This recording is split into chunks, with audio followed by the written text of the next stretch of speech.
it's so easy to be passive. It's so easy to avoid responsibility. It's so easy not to lead. It's so easy to not think about a reward. But that's the antidote then to this upstream thing that we were noticing, is to be that person. Welcome to Jesus in the Upper Left, where we're talking about gospel multiplication in the Pacific Northwest. Hey, welcome into Jesus in the Upper Left. My name's Tim Osborne, and I'm one of the hosts here, along with Gabe Kolstad. And I've been in Portland for a long time and pastor at church here and get to serve as an interim pastor now. And then I lead cohorts at Western Seminary here in Portland. Yeah. Hey, Tim. Yeah, I'm Gabe, and I'm out on the west side of Portland at a church, and been here for a long time serving the community and having a great time. So glad to be part of this. For today, I do think it's helpful, Gabe, if you just let people know where you slept last night. Okay. It was the Miami airport concrete floor with 5 people and myself. Yeah. In our party. Yeah. So it was awesome. Great way to end your vacation, it sounds like. So. Yeah. No. Yeah, we for some reason we just got back from a cruise, like a whole family, like 21 people from our family went on a cruise together out of Miami from Portland. So a lot of travel coordination, and we broke up at the end and came back in separate groups. And my wife and I said, we've never had more travel trouble than this trip right here. So I don't know, maybe but the middle part was really sweet when we were actually on the cruise and having memories together. So it was worth it. Good. That's good. Well, and welcome back to Portland. Well, it's kind of nasty outside now, but it was bright and sunny this morning. It was bright. So, and let me tell you, warmer here in Portland than in Miami for the last couple of days because they had a cold snap. That's crazy. Did not know that. So. Yeah. We a couple of weeks ago, we started with a new topic, and we picked this topic, which is we're finding is very sensitive, very important, and very confusing, and that's the topic of masculinity. And regardless of wherever you're listening from, here in Portland, as we've been thinking about this and talking about it, just found that it's confusing. One, obviously it's controversial in today's culture, but one is really important. And as we want to be healthy churches that are multiplying here across our city, just wrestling with a potentially uncomfortable, sensitive topic of masculinity, I think is really important, particularly as we disciple men, and as we disciple men to not follow Jesus first and foremost, but then how to interact with the world around them, whether it be women or men, or the ideas of work and income, care and sensitivity, how they interact with anybody. So just everything of what it means to live in Portland as a Christ follower, in some way is going to intersect with our understanding of what it means to be a man for men. Gabe, do you want to kind of back us up and just do a kind of a quick review of 2 weeks ago, how we got here and what Oshawa shared specifically? Yeah. So our team was talking about an incident that was very interesting for our friend Oshawa, who leads something called Brilliance Labs, and they were running a round of micro grants. So they're taking applications for micro grants, and something that Oshawa noticed and their team noticed there at Brilliance Labs was that a lot of the things that were coming to them had the same kind of root cause. So the issues that they were trying to serve and help with had a root cause that was all linked with kind of a breakdown in male spiritual leadership. And so we started talking about that. How is this an issue that maybe we as a group should address, just as we talk about what is it like to do gospel multiplication in the Northwest? And we thought, let's do it, because there's something coming downstream, and the upstream cause seems to be a breakdown in male spiritual leadership or biblical masculinity. And so we wanted to spend a few weeks on that. One of the things that we hit just briefly a couple weeks ago was mentioning a book, Nancy Pearcey's book, The Toxic War on Masculinity. And if you're not familiar with that book, I would highly recommend it.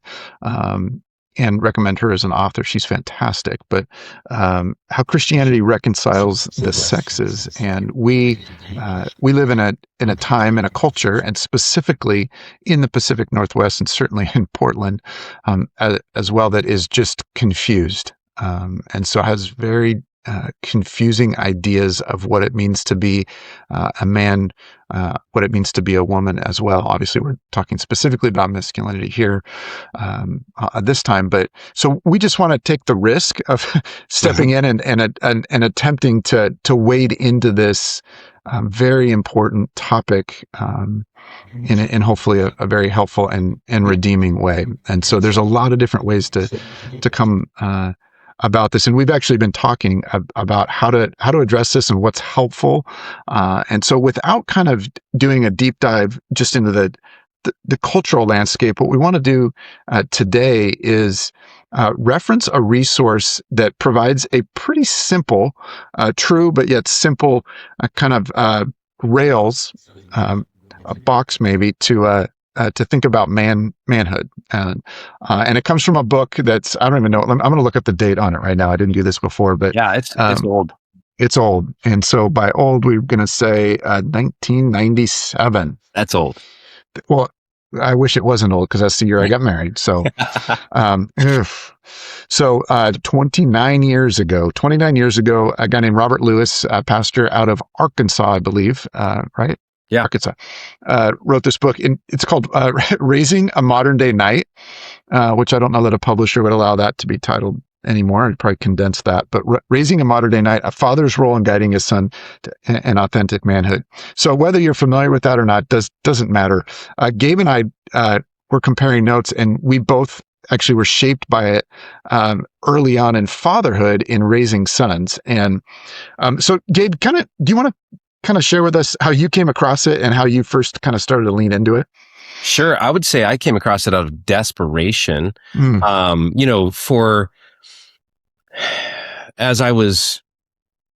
we were having our first child, it was a boy. And, I think that just stirs up for a lot of us. It definitely did for me, this woeful inadequacy of what does it mean to parent a human being? Yeah. And then, it's a boy. Okay, what does this mean? What am I going to transfer to my son? Then reflecting, what did my dad transfer to me? And what would I have wished may have been different, or what would I want to go back and ask more questions about now, or whatever, all these things. And so I'm just like trying to glean as much as I can. Super thankful in my life for a multitude of men who did speak into me. And so this is part of what Robert Lewis is advocating for. And so when I heard about this book, I don't even remember where I heard about it, but it just called out to me instantly, because it's like, wait, it's not something I can do by myself. There needs to be a village. And so I loved the practicality of that book, but I also really loved the perspective that Robert Lewis unashamedly comes at fatherhood from, and what the responsibility of fatherhood is, and then how that, calls on biblical manhood, which again, I think is something that's for sure lost in our culture, because and we'll get into this probably more later, but when, things go off the rails and you go, well, masculinity was taken too far or misused, then maybe the reaction is reject masculinity wholesale, or dismantle it somehow. I was craving what is at the root of what's going to help me raise a modern day knight, and what can I count on? And so going through that really, really helped me build a foundation. And I don't want to spoil what else you might want to talk about there, but there were some things that I really, really loved that I was able to implement with both my boys, and that was awesome. Oh, I can't wait to hear. And yes, I had some as well that I've done with my sons. I have 3 sons, and as you're sharing that, I'm trying to remember where I first came across it, and I don't remember. But what I do remember is I ordered it from Amazon, which was a brand new company that you may have heard of. And I was just talking with somebody about this, how I was in 97, I was driving I had about a 45-minute drive to my seminary classes. I was in Long Beach, California, and I was driving over to Talbot, and I would listen to talk radio. And I remember hearing the first commercials for Amazon come on, Huh. and so that's really important. I'm glad I remembered that just now. But so I got this book, and Raising Modernity, and again, our first son Ethan was a few years old, and I can, as you were sharing what it was like, that feeling of realizing I'm having a son. Mm. I did this thing when we found out we were pregnant, which we got pregnant way too early. We got pregnant by our 1 year anniversary, which was not planned. We are aware of how it happened, but it was not planned. And we found out we're pregnant. We're going, oh my gosh, we have no money. We've got a 595 square 1-bedroom apartment. Oh man. Both have part-time jobs, and we're actively going in debt, paying for grad school and seminary and all that. And I said the thing that you're supposed to say as a parent. We're pregnant, and I'm praying for a healthy baby, whether it's a boy or girl. And I lasted 2 weeks saying that, and then I said, I'm sorry, I got to be honest. I want a boy. I want a boy, and I'll be happy with either, but I'm just gonna be honest. I want a boy, and then we had 3 boys. So Wow. thank you, Jesus. But then, he gets a few years old, and I'm like, what's my role as a father? What am I pointing him to? I had a wonderful father, great, loved my dad, but still was like, what do I do? And then this book came along, and it was really helpful. And the first thing it did was, one of the things we want to do today is just kind of give his 4, kind of like I said, as a box or outline or guardrails for thinking about what it means to be a man. And again, just do want to clarify, like, yes, there's a distinction. We can distinguish masculinity from manhood, but we're just going to start with manhood and back into masculinity a little bit. So what does it mean to biblically to be, what's the Bible's idea of being a man? And I actually had to start with, what's my job as a dad? And so it was through reading this book that I landed on the phrase, my role as a father is to help you grow into becoming a godly man. And that was just a phrase that I started with. When Ethan was 6 years old, I started at every birthday, take him to donuts on his birthday. And I did that with all 3 of my sons. And I can remember when he was 6 years old, I just read the book, and I started trying to implement some of the stuff. And I said, I need to be clear with him, even as a 6-year-old, of what my vision for my role as a dad is. And so that was kind of my first kind of baby step, was like, I'm here telling a 6-year-old over donuts. So he clearly was comprehending everything I was saying, but my job is to help you grow and to be a godly man. And so that was kind of my starting point. So Yeah.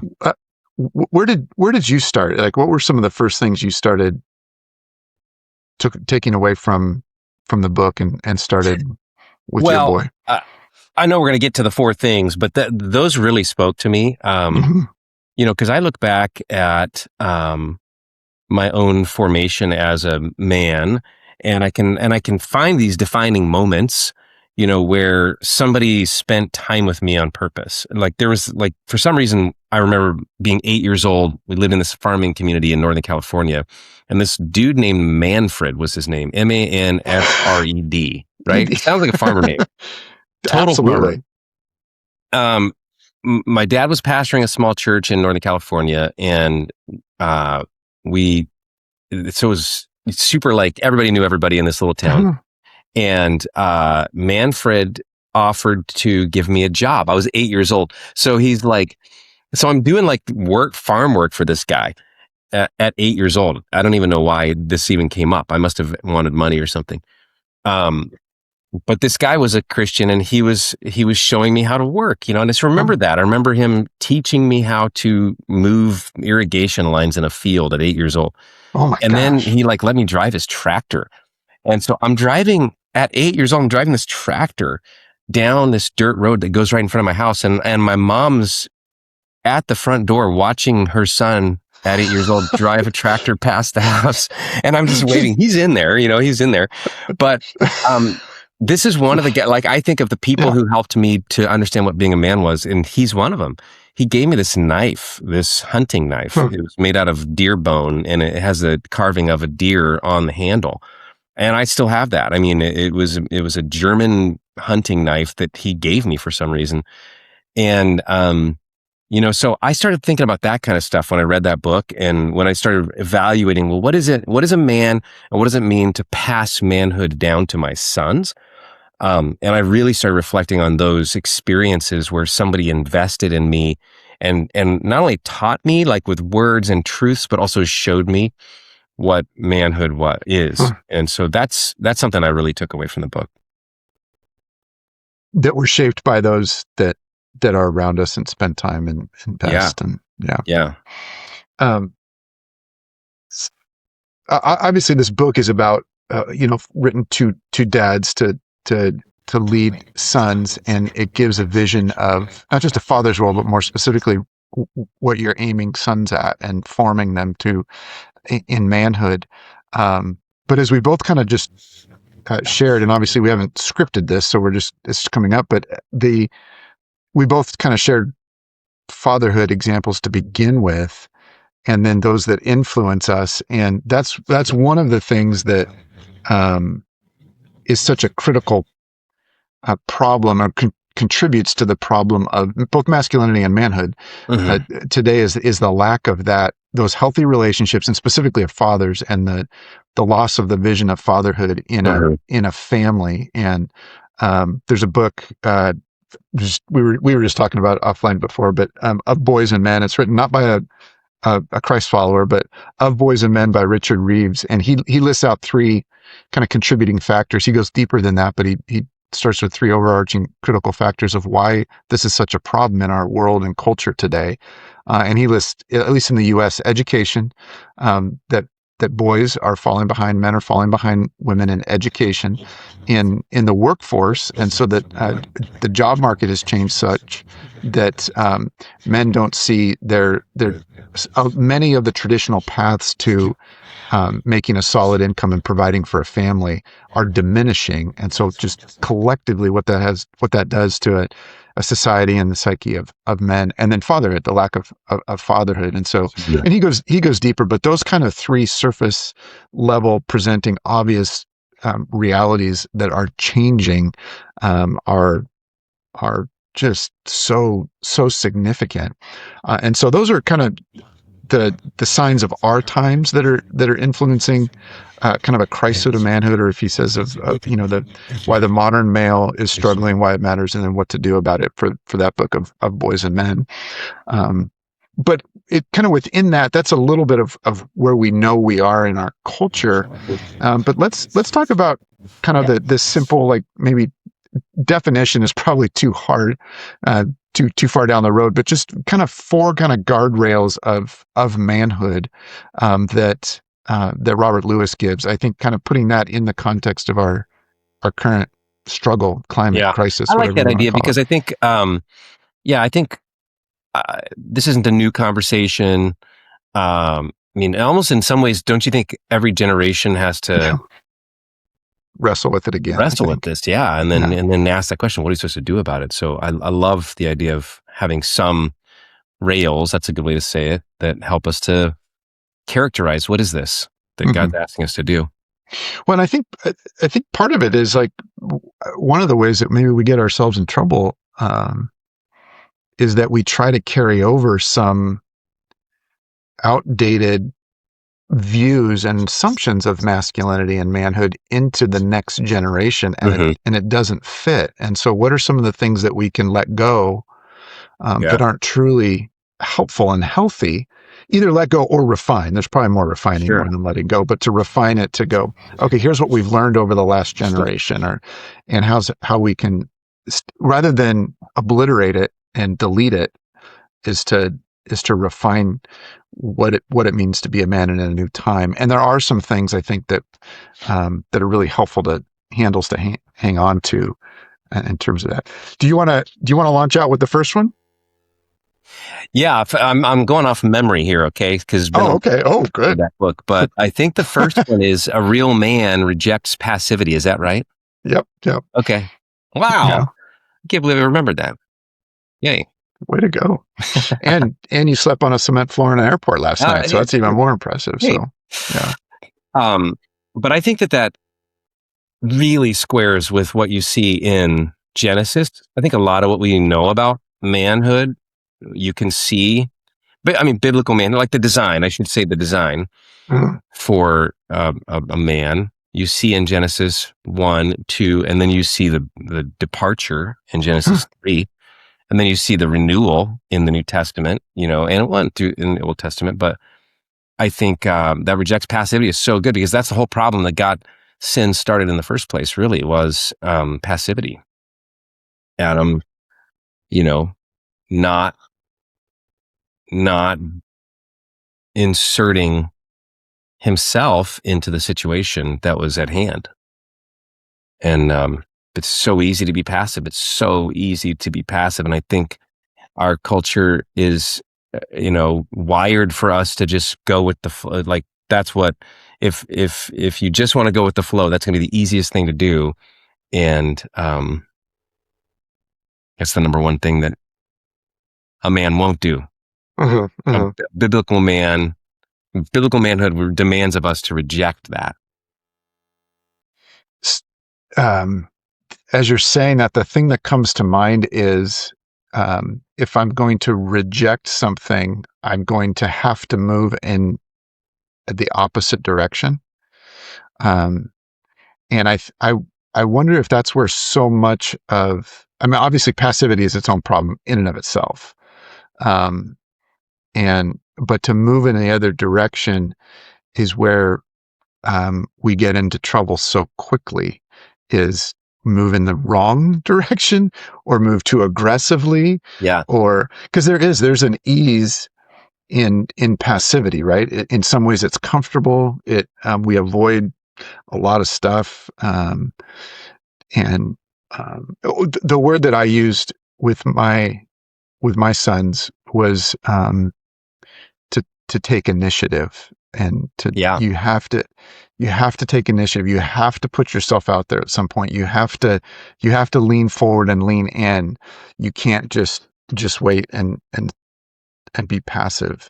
And I think sometimes intentionality can appear passive at times, like planning and thinking through things. And so it's not that you have to always be moving and grabbing at the next thing, but um, to reject just staying there and cruising and letting kind of the tide take you wherever is being passive, and to say I'm not going to do that. I'm going to live with intentionality.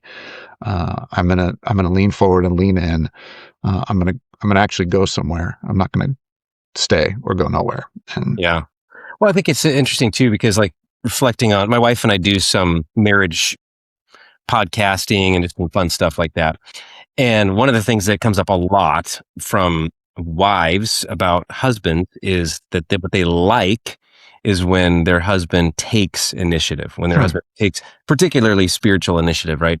Um, and it's so funny because I think that something about this world up, presses us to not do that, yes, as though that somehow we're crossing a line to take spiritual initiative, or like that and obviously maybe there's a spiritual battle about it, but there's definitely a cultural battle about it to go, no, that's not your place.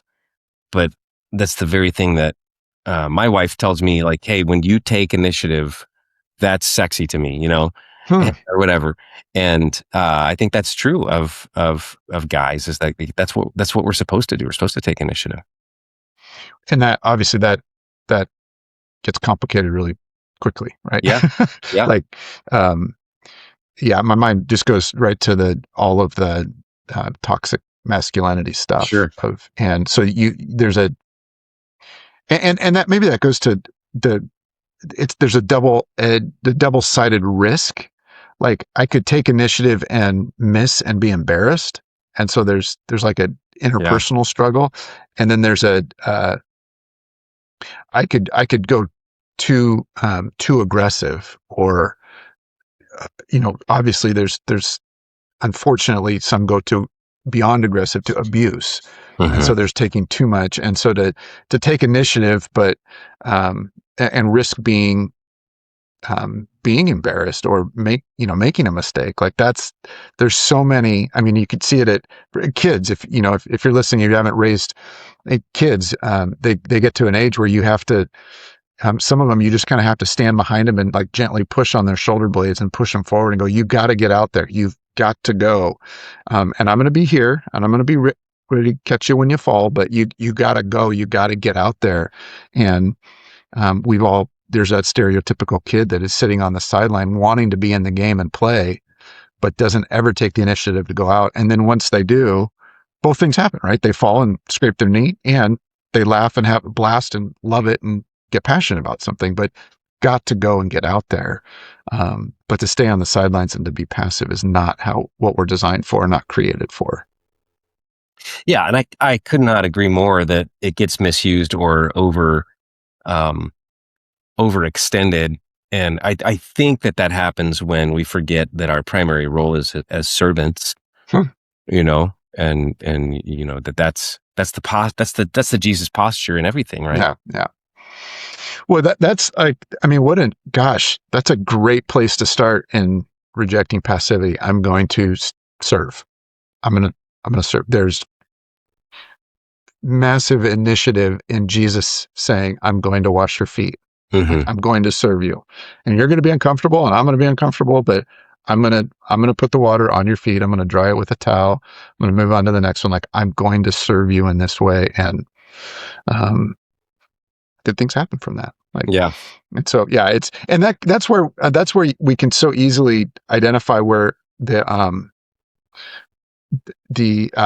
Nancy Pearcey in the Toxic War on Masculinity, she talks about it as the world's real man view, and then the biblical good man, and the real man being that like bravado of like, I'm going to take initiative, I'm going to conquer everything, and and sorry if that's your voice and you can't help talking like that. That just came out, but that that stereotypical like, there's no room for anybody else. I'm going to take the reins and run you over kind of a like thing. Alpha, Yeah.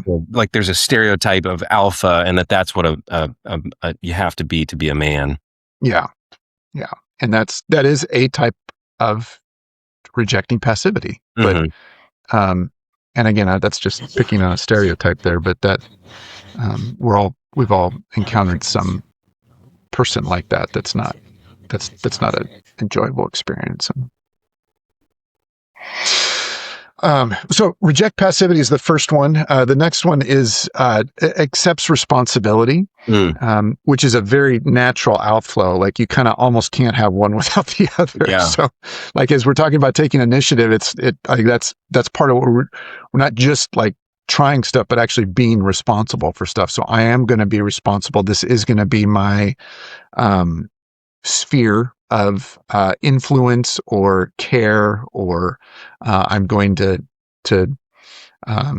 be the one that's going to put himself on the line for this, whatever that might be. So I'm going to take responsibility for something. Mm-hmm. Yeah. Not to be too much of a broken record, but I think you can see that also in Genesis. It's like the very beginning. There's the garden that Adam and Eve both were given responsibility over, Yeah. and co-equals and responsible there. But the attitude of responsibility is something that can easily be passed off to others, and I think that's what is so right, and it even feels right, I think, is when we go, yeah, I will take spiritual responsibility for my family, as an example. Man, that's powerful. Well, and just obviously one of the first things that God does, right? Like the first things that he says, like, I love pointing to Genesis in that, like, here, rule and multiply, take care of this garden and grow, and don't just lay on a lounge chair all existence. Like, do something, go be, and I love how you said co-equals, like it's man and woman together, and so we haven't planned on this, we you could do the deep dive into this, but when we're saying we're looking for some guardrails for manhood, at the end of the day, it's like it's not that males are supposed to reject passivity and females are supposed to embrace passivity. Like Right. these are things that are good for men and women. But there is a different kind of call in it for a man because of who we are. And we can tend towards that. We struggle more with being passive than we do taking initiative. Like, so that we hear that in a different way. A man hears it in a different way. Yeah. But that same thing is accept responsibility. It's like, it's not just, that's just not a manhood thing and not a womanhood thing. But, so Right. Because I don't know if you feel this way or not, but it seems to me that if I was to evaluate the women that I know, and if I was to evaluate the men that I know on how much responsibility are you willing to take, I would say I would say that the women I know are more willing to take on responsibility than the men I know, and that's a problem. That's a shocking. problem. Yeah. Yes.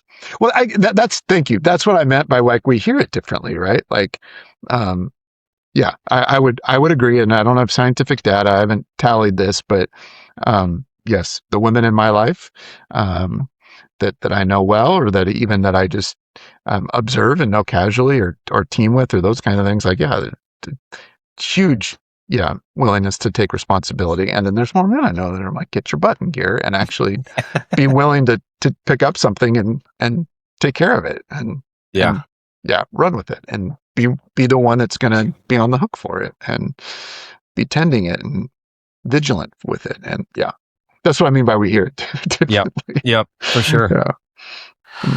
So rejecting passivity, be willing to accept responsibility. And again, that looks different at different stages of the life, right? Like so thinking of young sons and then young adult men. And then if you have a family, and then getting later in life, accepting responsibility for the kind of the legacy you have to leave, or what you've learned, and sharing with others and investing. And yeah, so that ticks up quite a bit throughout life, I think. Definitely. Do you remember the third one? I don't. I've been racking my brain.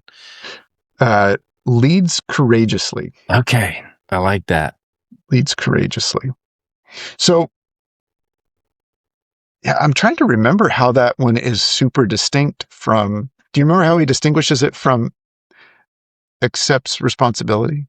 It's been some time since I reviewed the book, but I remember when my son's, one of the things that he does in this book, so it's a bit of a spoiler, but one of the things he does is he shares like rituals that you could implement with your sons if you're a father. And so one that I did was when my boys turned 13, we had a special like ceremony for them. Nice. And it was like a knighting ceremony. We did it all out. So we did the whole sword style thing and had the council, and did, really good food, and the council of guys that they got to pick spoke into them. And it was that conveyance of leadership that was the point of that, was the conveyance of, you are going to reject passivity, you are going to take responsibility, and you are going to lead. And it was very, very strong. And what was really so cool about that was that it wasn't just me saying to my boys the same thing they'd heard me preach from the pulpit, or also say to them consistently, but they got to hear things from people that they admired and chose to be there. And it was such a wonderful kind of handoff of that leadership principle of manhood, that you are put here to initiate and to drive something, forward in life, and to be a spiritual leader. And I think that for me, where it really became special was that I could see that this was something that I needed to do. That was me taking spiritual leadership for my son. And it's such a cool thing when you can do something that then has the impact of being a guidepost for them, to go like, maybe one day they'll do that with their sons. I don't know if they will, but Absolutely. I think they'll at least think about it. I think they Yeah. have that in their psyche because there was this conveyance. And one of the things he talks about in the books is you're marking it, like you're drawing a line in the sand. You're commemorating. Biblically, it's like an Ebenezer. Like, this is a special. Like, here we Yeah. go. We're marking this moment. And yeah, I very similar. And this is so fun because we haven't even talked about this before, but I created the same kind of thing. Like, we didn't use a sword, so I love that. We used no, we didn't. I was going to say machine guns, but we didn't. No. But when we did, so I got inspired by his, marking the times, the moments in a boy's life. And so, we did 9 and 13. And so at 9, I took him away, for a dad weekend away. So we went for a couple nights. I did it with all 3 of them, but, and that was the sex talk. So we went and talked about, how they were made, and that it's sacred and it's made for marriage, and so literally talked about, how things work. And I remember with my first son, one of the things I said was like, hey, it's my job as your dad to talk to you about it. And so that's why we're here. That's why we're doing this, and talked him through it. He made it. We both made it. We survived. We got through it. But I clarified and I said, hey, this is my job with you, and this is my job with your brother, and this is my job with your other brother. And so, that's my job. You don't talk to him about it. and I remember him coming home, and it was so funny because he kind of puffed out his chest a little bit, and walked in the house and looked at his younger brother and said, we talked about some stuff that you can't know about yet. And, so in a couple of years, that'll take you and love it, but you can't know. And I was just like, oh, that, like, it was so, it reflected back to me like, oh, that's like, I was still, what was he? He was 9 years old. So I had been a dad for 9 years, right? I'm still learning. And it was so like, oh my gosh, that had real immediate impact. Like, I just told him that. And then he's now going and relaying that to his brother, that there's some special information that he doesn't get to know about yet. And, it was so, and then when they turned 13, again, I wish we would have done the sword. That's awesome. But we pulled in men from our church community, and, my dad came out, my brother-in-law came out, and we circled up in a backyard and around a fire pit and did, I had them all prepare like a little word, like, hey, you're going to share some words of wisdom for him, and then we're going to pray for him. And I gave him a name plaque of our last name, Osborne, and, it had a little saying on it, and it was a special gift. And then, we went back to the house. We were at somebody else's house. We went back to our house and had a big 13th birthday party with everybody. But it intended to be that very thing. It was going to mark this, this time, and it's kind of the next step of becoming a man and moving towards manhood. Yeah, those are so important and so shaping. Yeah. I think so too. Okay, so now I'm real curious, and you got to remind me, what's the 4th one? So the 4th one was always odd to me. It's really good. He just kind of phrases it oddly, so maybe you'll remember it when. The 4th one is expects the greater reward. What I took away from it was vision. Like, there's my life is headed somewhere. I'm connected to something much bigger than myself. God is at work. God has his hand on my life. God is sustaining all of creation. Like, there's a reason that I'm here. There's, so that's kind of where I went with it. Yeah. That's powerful. Yeah. I've, definitely benefited from having some handles like that to talk about manhood with my boys, but also just to continue to evaluate my own life, and I can see plenty of times when I'm not thinking straight and go off the rails, and it's so easy to be passive. It's so easy to avoid responsibility. It's so easy not to lead. It's so easy to not think about a reward. But I think that's then the antidote then to this upstream thing that we were noticing is to be that person. And I think it's interesting how our culture might not be looking at it through that lens, because if our culture was looking at it through that lens, going like, wait, you're talking about servant leadership, you're talking about Yeah. taking initiative, you're talking about doing the right thing. I'm not sure our culture would reject that. I just don't know that it gets seen that much.